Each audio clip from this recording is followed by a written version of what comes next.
Hi guys, welcome back. My name is CS Shantanu Mandaria. Once again, welcome you all to the December 2022 amendments for the subject called as MDCS Multidisciplinary Case Studies CS Professional Group 3, and with this class we will start the amendments for December 2022. So जैसे कि आप सभी को पता है कि सारे ही subjects में दिसंबर 2022 के लिए ICSI ने अमेंडमेंट्स इशू कर दिए हैं एंड मैंने सारे के सारे जो अमेंडमेंट्स हैं वो कंप्लीट कर दिए हैं। MDCS बस आखिरी सब्जेक्ट है। इसके अलावा GMRC की अगर हम बात करें तो उसके अमेंडमेंट्स मतलब क्लासेस नोट्स मैं आपको दे चुका हूँ। ड्राफ्टिंग में कोई चेंजेस है नहीं, so that is perfectly fine, उसमें कुछ भी बदलाव नहीं है।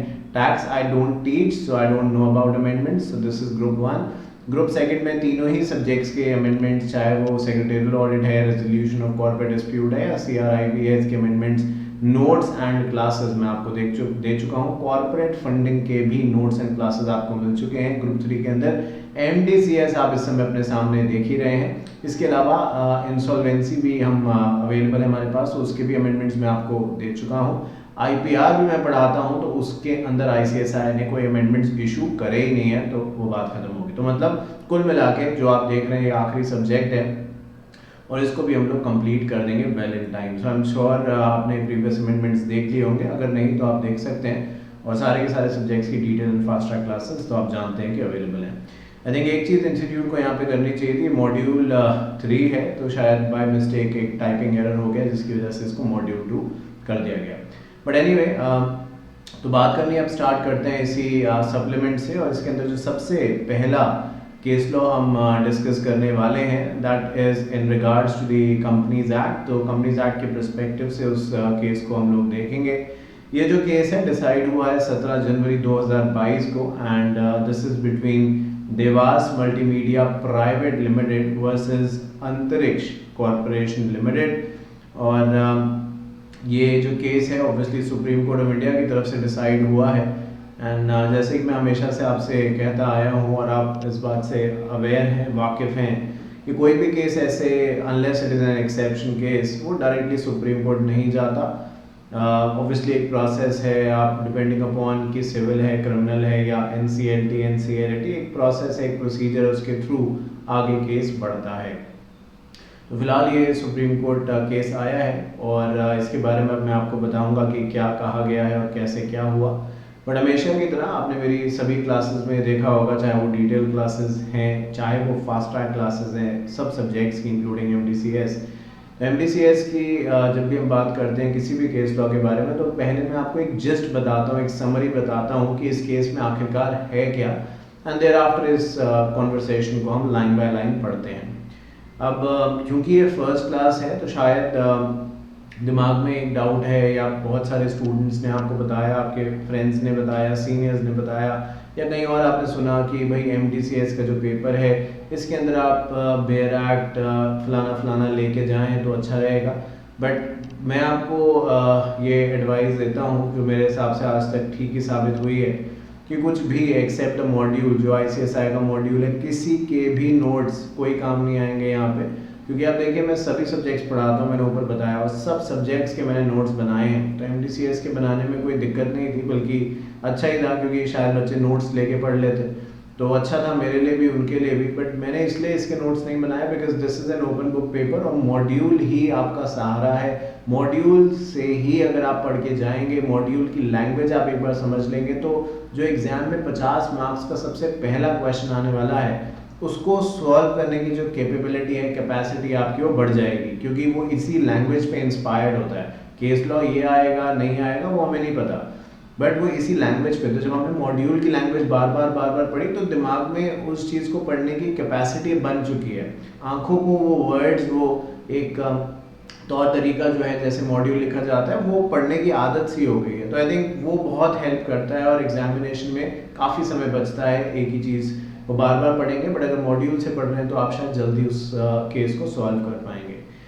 तो खैर अब मैं आपको एक ब्रीफ बताता हूँ कि इसमें एक्चुअली हुआ क्या। अब देखिए जो नाम है देवास मल्टीमीडिया एंड अंतरिक्ष कॉरपोरेशन, आई थिंक ये सैटेलाइट से जुड़ा हुआ केस है। अब अंतरिक्ष ऊपर आप जानते हैं स्काई में, आसमान में, सैटेलाइट्स छोड़ी जाती हैं जिसके ज़रिए शायद आप टीवी देखते हैं और गूगल मैप से लेके बहुत सारी चीज़ें सैटेलाइट के भरोसे चलती हैं।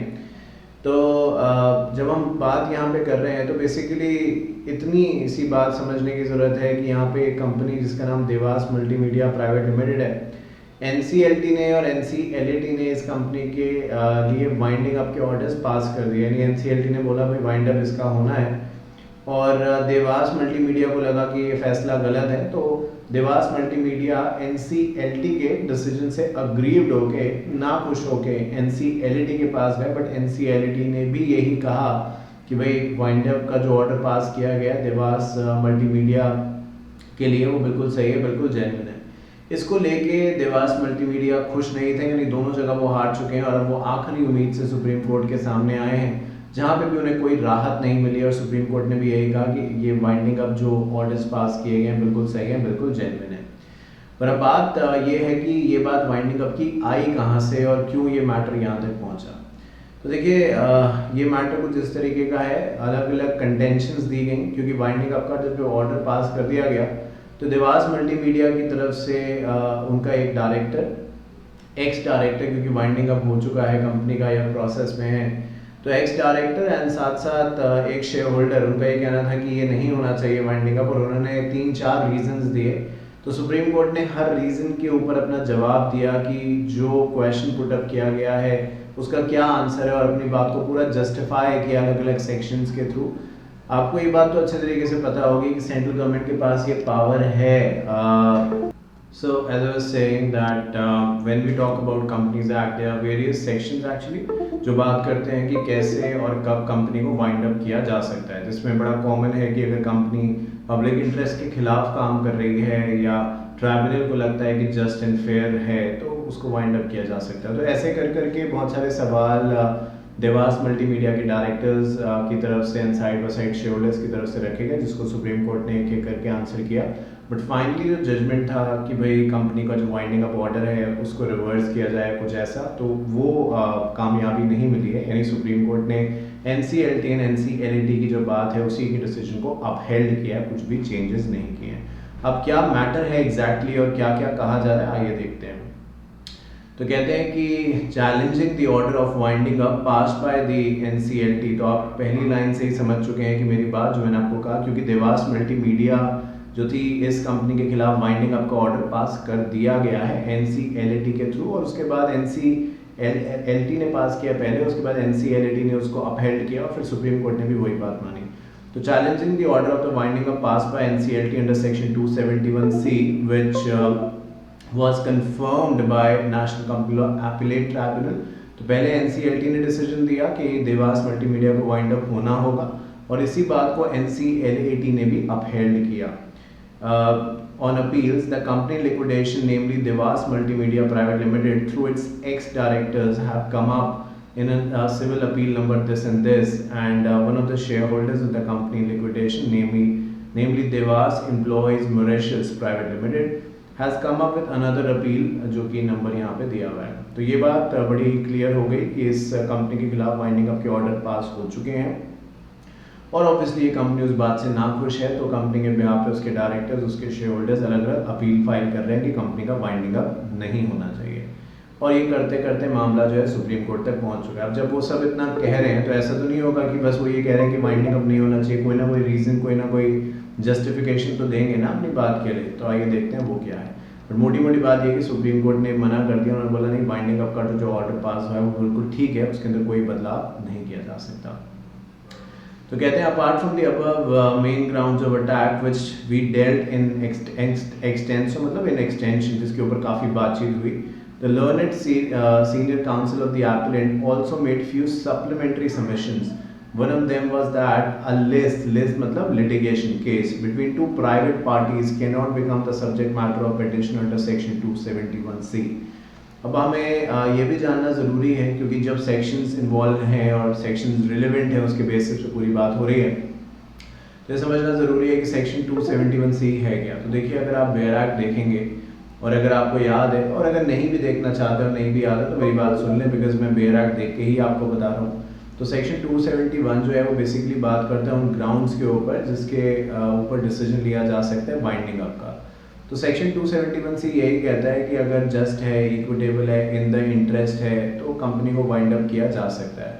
क्योंकि आपने बहुत बार लॉ में पढ़ा होगा कि गवर्नमेंट बहुत बार बहुत सारी बातें लिखती है कानून के अंदर, बट आखिरी पॉइंट में लिख देती है कि अगर कुछ भी पब्लिक इंटरेस्ट के खिलाफ है, इंडिया की इंटीग्रिटी के खिलाफ है, या इंडिया की सिक्योरिटी की सॉवरेनिटी के खिलाफ है, तो डिसीजन दिया जा सकता है। तो ऐसे भी है सेक्शन 271(3) जो है, सेक्शन 271(c) जो है बेसिकली वो यही बात करता है, क्लॉज सी यही बात करता है कि अगर जस्ट एंड इक्विटेबल होगा तो कंपनी को वाइंड अप करना होगा, और इसकी पावर जो है वो कंपनीज एक्ट के तहत सेंट्रल गवर्नमेंट के पास है, और इस चीज़ को NCLT और NCLT जस्टिफाई कर सकते हैं अगर उनको ऐसा लगता है कि कंपनी जिस पर्पस के लिए बनाई गई है वो काम वो नहीं कर रही है, गलत काम कर रही है, फ्रॉडलेंट एक्टिविटीज़ कर रही है, तो उसको बंद किया जा सकता है। तो यहाँ पे जो कंपनी है जिसके खिलाफ ये लिक्विडेशन या वाइंडिंग अप के ऑर्डर्स पास हुए हैं, उनकी तरफ से जो वकील साहब हैं, उनके काउंसिल हैं देवास मल्टीमीडिया की तरफ से, उनका ये कहना है कि जो सेक्शन 271(c) है, सब सेक्शन C है, ये सेक्शन तो ज़रूर दिया गया है कंपनीज एक्ट के अंदर, बट ये प्राइवेट पार्टीज के बीच में एप्लीकेबल नहीं होगा। मतलब यहाँ पे जो डिस्प्यूट है वो दो कंपनीज के बीच में है, गवर्नमेंट से तो हमने कोई पैसा लिया नहीं है, गवर्नमेंट को हमने कोई पैसा दिया नहीं है। मतलब ये वो कह रहे हैं, मेरी बात आप समझ रहे हैं, मतलब वो एक लूप होल ढूंढने की कोशिश कर रहे हैं, जिसमें उनका कहना है कि अगर गलती हुई भी है, देवास मल्टीमीडिया और जो भी और बाकी हैं उनसे अगर गलती हुई भी है, तो वो प्राइवेट कंपनीज के बीच की बात है या आपस में एक प्राइवेट अफेयर है, इसमें गवर्नमेंट क्यों इन्वॉल्व हो रही है? गवर्नमेंट का थोड़े हमने कोई पैसा लिया है या टैक्स चोरी या टैक्स एवेजन किया है, तो गवर्नमेंट का कोई मतलब नहीं है। अब जब गवर्नमेंट कहीं से इन्वॉल्व नहीं है तो गवर्नमेंट क्यों फिर वाइंडिंग अप के पीछे पड़ी है, या गवर्नमेंट क्यों वाइंड अप इस चीज़ का कराना चाहती है? ये एक कंटेंशन जो है या एक सवाल जो है वो रेज किया गया है यहाँ पे देवास मल्टीमीडिया की तरफ से।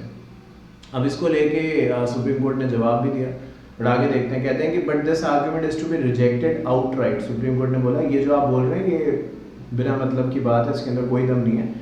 In view of the fact that the claims of Devas and its shareholder are also on the property of Government of India, the space segment, space मतलब वही अंतरिक्ष ऊपर, space segment in the satellite proposed to be launched by Government of India is the property of the Government of India.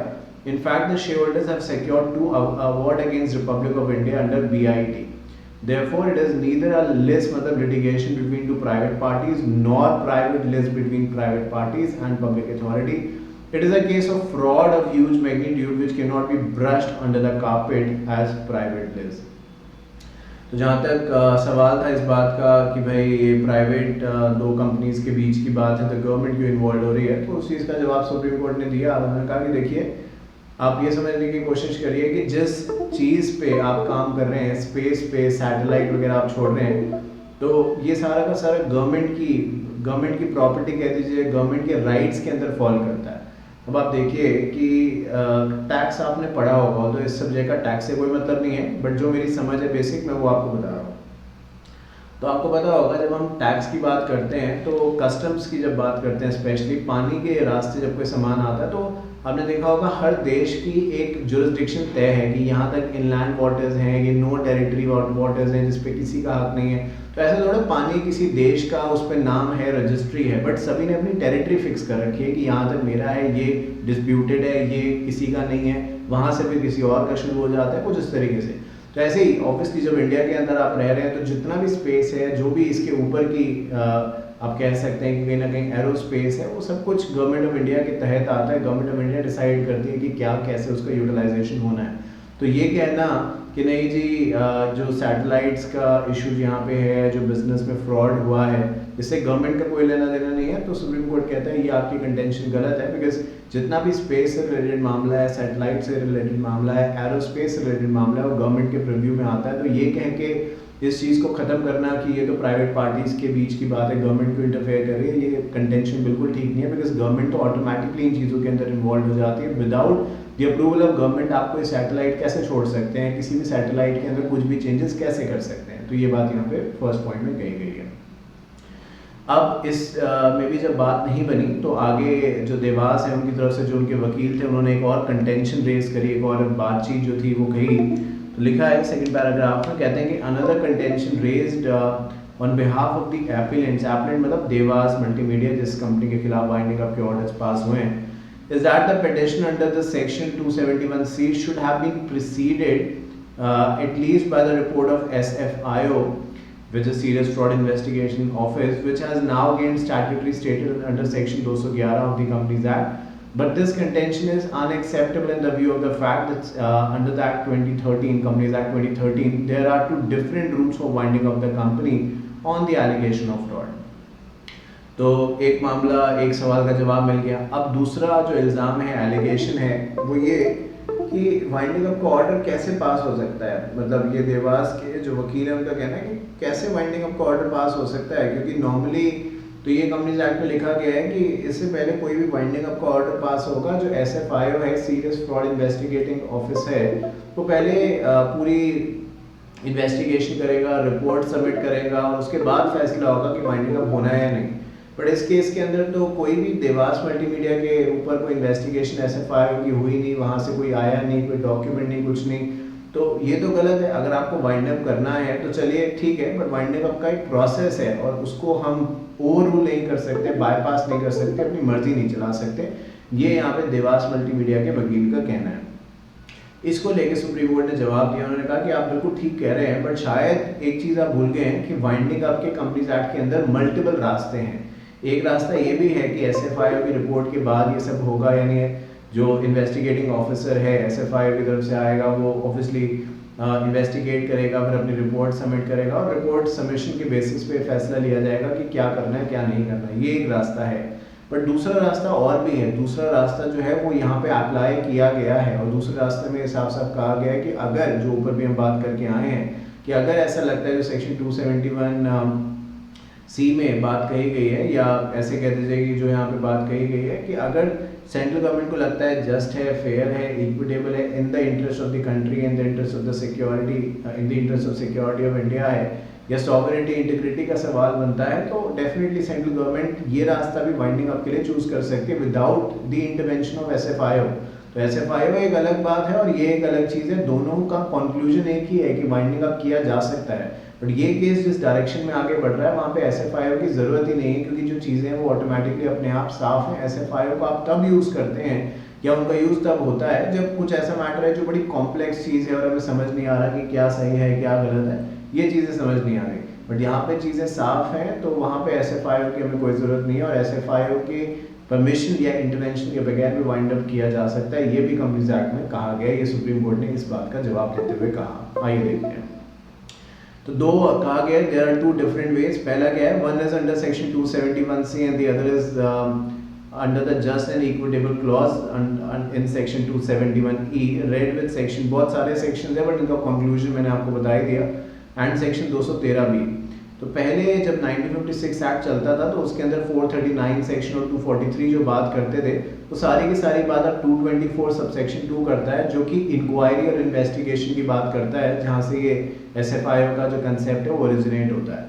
तो जहाँ तक इस बात का सवाल है कि आपने SFIO को इन्वॉल्व नहीं किया, तो कोर्ट का, सुप्रीम कोर्ट का कहना है कि ज़रूरी नहीं कि SFIO इन्वॉल्व हो और उनकी परमिशन के बाद ही वाइंडिंग अप हो। दो अलग अलग रूट हैं, एक SFIO वाला रूट है, एक दूसरा रूट है, और ये जो आप वाइंडिंग अप का प्रोसेस इस समय देख रहे हैं होते हुए, ये दूसरे रूट के थ्रू किया जा रहा है, सेकंड रूट के थ्रू किया जा रहा है, जो कि अलाउड है करना। अगर प्राइमा फेस ऐसा लगता है कि फ्रॉड हो रहा है, गलत हो रहा है, तो डेफिनेटली ये रास्ता लिया जा सकता है और इसीलिए ये बात जो है वो यहाँ पे कही गई है।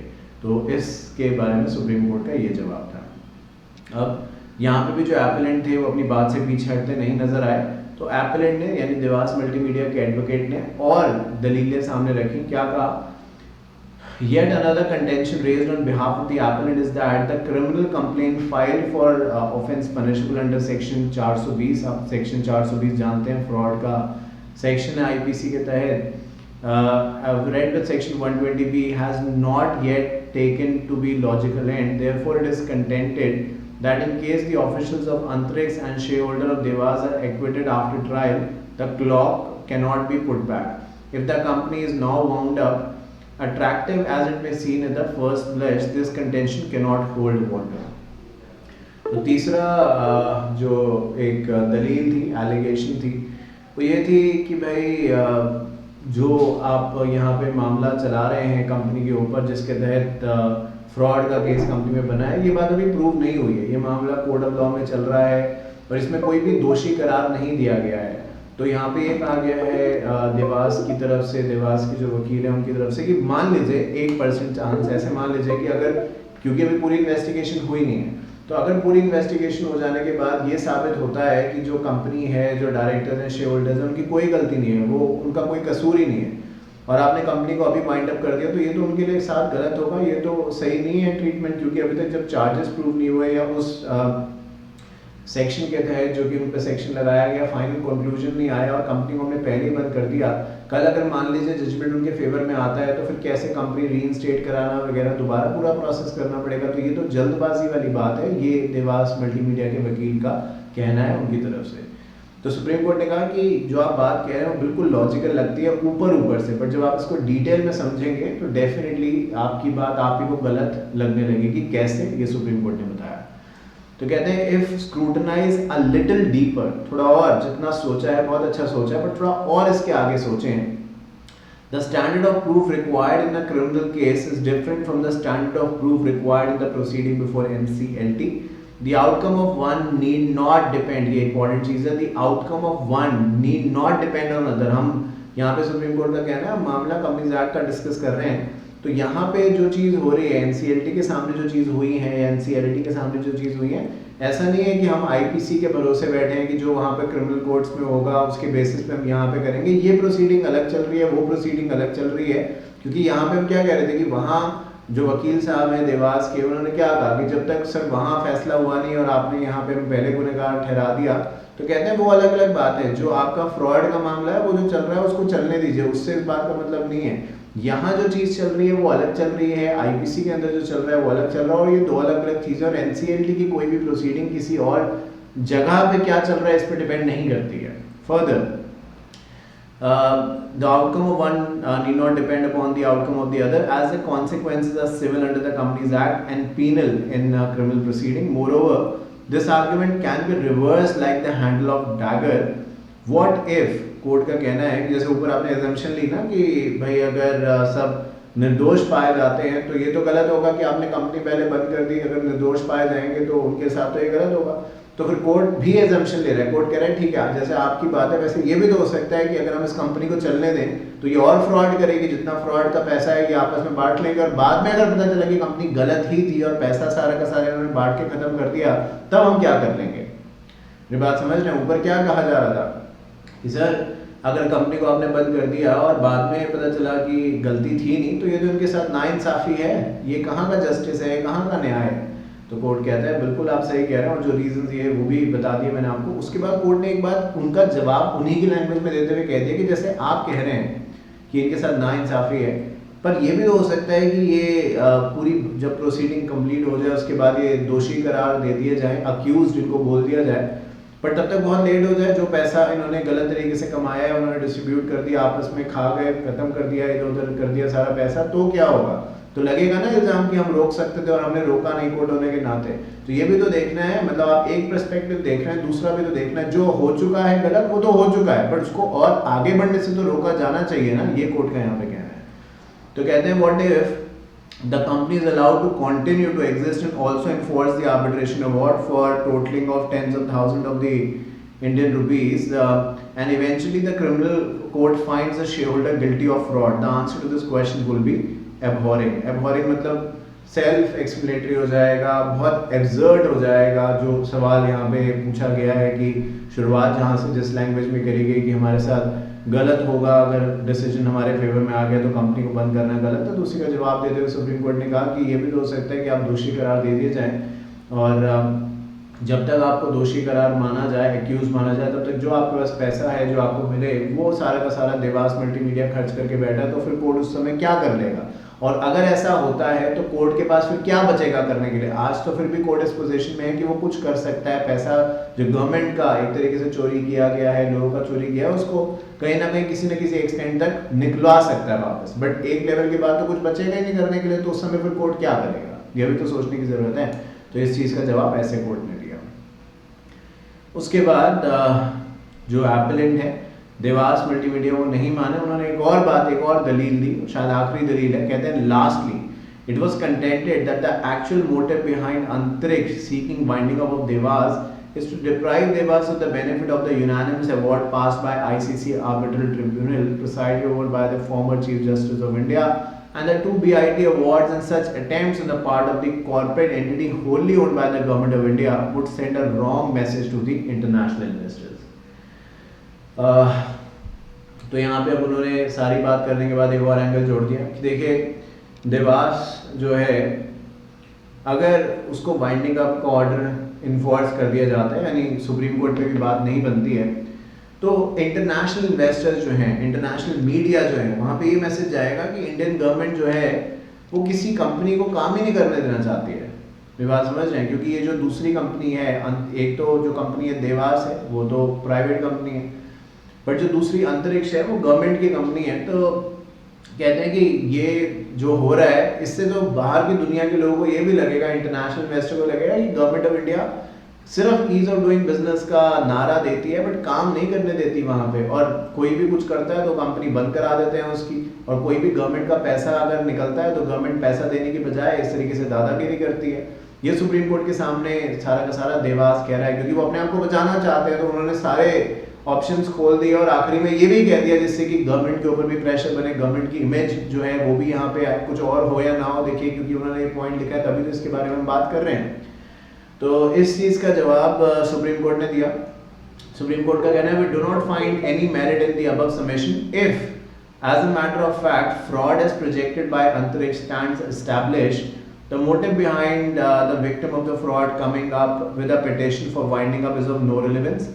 If the seeds of commercial relation between Antariksh and Devas were a product of fraud perpetrated by Devas, every part of that plant that grew out of those seeds, such as agreement, disputes, awards, are all infected by the poison of fraud.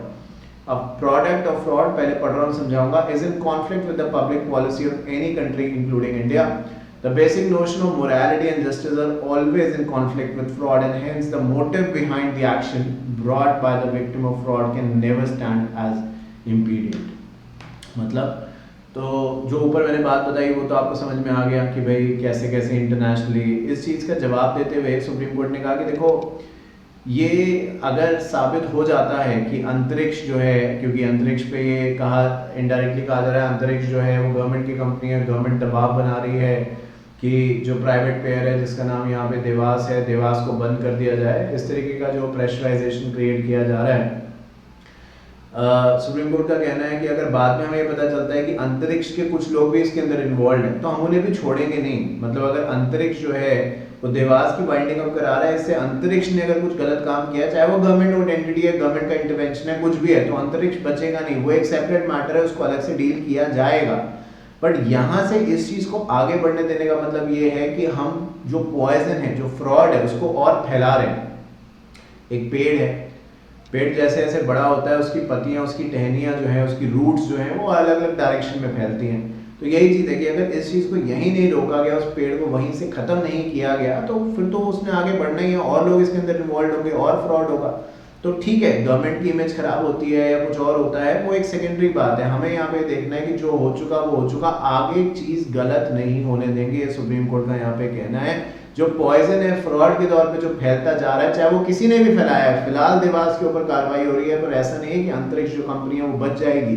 अगर उसके साथ या उसके अंदर भी कुछ गलत करता कोई पाया गया तो सख्त कार्रवाई उसके खिलाफ भी करी जाएगी, क्योंकि अगर फ्रॉड का मोटिव है तो फिर चाहे वो कंपनी यहाँ की है, चाहे बाहर की है, चाहे गवर्नमेंट की है, चाहे किसी की भी है, किसी को भी बख्शा नहीं जाएगा। Further, Supreme Court का कहना है, we do not know if the action of Antariksh in seeking the winding of Devas may send a wrong message to the community of the investors, but allowing Devas and its shareholders to reap the benefit of fraudulent action may nevertheless send another wrong message, namely by adopting fraudulent means and by bringing into India an investment for 579 crores. The investors can hope to get tens of thousands of crores even after synopning. Synopning मतलब चोरी करके जो पैसा आप ले जाते हैं बाहर, 488 crores. Conclusion, therefore, we find all the grounds of attack to the concurrent orders of NCLT and NCLT to be unsustainable. Therefore, appeal are dismissed without cost. तो ठीक है, आखिरी पैराग्राफ में सुप्रीम कोर्ट ने जाते जाते फिर से उस इंटरनेशनल इन्वेस्टर वाले एरिया को एक बार और हाईलाइट करके जवाब दिया कि ये दुखद है, ये अच्छा तो नहीं है कि ऐसा हो रहा है या हमें करना पड़ रहा है, बट अगर दो हमारे पास रास्ते हैं कि जहाँ पे एक गलती हुई है उसको हम वहीं पे रोक दें या दूसरी भी गलती करें, तो सुप्रीम कोर्ट कहता है हम दूसरी गलती नहीं करेंगे, जो हो गया वो हो गया। और वैसे भी यहाँ पे देवास के बारे में कहते हैं कि अगर हम देवास को चलना अलाउ करते हैं, वाइंडिंग अप नहीं करते, तो ये एक और गलत मैसेज आएगा। पहला गलत मैसेज तो चलो जो आप कह रहे हो वो है कि भाई इंटरनेशनल इन्वेस्टर का ख्याल नहीं रखा जाता, जबकि ऐसा नहीं है। बट कहते हैं चलो मान लो अगर वो पहला मैसेज गलत गया है तो ये दूसरा मैसेज और गलत जाएगा कि इंडिया के अंदर गलत चीजों को बढ़ावा दिया जाता है। कोई भी इंटरनेशनल इन्वेस्टर 570 या 580 करोड़ लेके आता है, उसके बदले हजारों करोड़ यहाँ से लेके चला जाता है, चोरी का पैसा यहाँ से लेके चला जाता है, जो कि गलत मैसेज है और वो हम नहीं होने देंगे। इसीलिए जो एनसीएलटी और एनसीएलटी ने देवास कंपनी के वाइंडिंग अप का डिसीजन दिया बिल्कुल सही है, उसके अंदर हम बिल्कुल भी इंटरफेयर नहीं करेंगे। ये बात यहाँ पे कही गई है। आई थिंक इस केस लॉ के अंदर यही कहा गया है। एंड इसके बाद हम नेक्स्ट क्लास में, बिकॉज यहाँ पे कुछ केस लॉज हैं अमेंडमेंट्स के तौर पे, एक एक करके हम कंप्लीट करेंगे। इंसॉल्वेंसी का केस लॉ है नोएडा एंड अनंत सब्रो सोनभद्र के बीच में। ये कहीं ना कहीं नाम आप देख रहे हैं, इंसॉल्वेंसी तो CIRP ऑपरेशनल फाइनेंशियल क्रेडिटर से होके गुजरेगा, तो वो सब हम बात करेंगे। थोड़ा लंबा केस है but will discuss all of that. इसके अलावा और competition act and other miscellaneous laws से भी केसेस हैं, सब कुछ कराने वाला हूँ। बट फिलहाल के लिए इतना ही, इस क्लास के लिए इतना ही। नेक्स्ट क्लास में जब आपसे मुलाकात होगी तो अपनी बात को आगे बढ़ाएंगे। एक चीज़ और आपको बताना चाहता हूँ, अगर आप हमारा ये सब्जेक्ट देख रहे हैं और बाकी अगर आपने नहीं देखे, तो हमारे पास apart from detail and fast track classes जो कि कंप्लीट हिंदी, जैसे मैं अभी बात कर रहा हूँ, एंड देन कंप्लीट इंग्लिश जिसके अंदर मैंने एक भी हिंदी का वर्ड नहीं इस्तेमाल किया है, सब सब्जेक्ट्स के अवेलेबल है। एंड डिटेल क्लासेस भी अवेलेबल है for professional and executive. And the other thing that I wanted to tell you is the test series. तो अगर आप ये अभी अटेम्प्ट्स दे चुके हैं या फर्स्ट अटेम्प्ट है एज अ केस में भी, but you wanted to understand कि यार मैं कैसे लिखूं, क्योंकि मैं बहुत मेहनत कर रहा हूँ but still I am not getting the desired result, marks वैसे नहीं आ रहे हैं, तो प्रॉब्ली जहाँ से भी आप क्लासेस ले रहे हो, सेल्फ स्टडी कर रहे हो, उसमें कोई दिक्कत नहीं है। शायद जो प्रेजेंटेशन है उसको इम्प्रोवाइज करने की जरूरत है, उसके अंदर शायद गाइडेंस की जरूरत है। वो हमारी टेस्ट सीरीज से आपको मिल सकती है, जो कि सारे के सारे सब्जेक्ट्स के लिए अवेलेबल है। उस टेस्ट सीरीज को मैं खुद ड्राफ्ट करता हूँ, उसका क्वेश्चन पेपर, एंड देन खुद उसको चेक करता हूँ। हमारा मोबाइल ऐप डाउनलोड कर सकते हैं, शांतनु तान्या अकेडमी, वहाँ से आप ये सब सब्जेक्ट्स एंड टेस्ट सीरीज के बारे में और इन्फॉर्मेशन ले सकते हैं। Thank you so much for choosing Shantanu Tanya academy. I wish you all the very best. Thank you.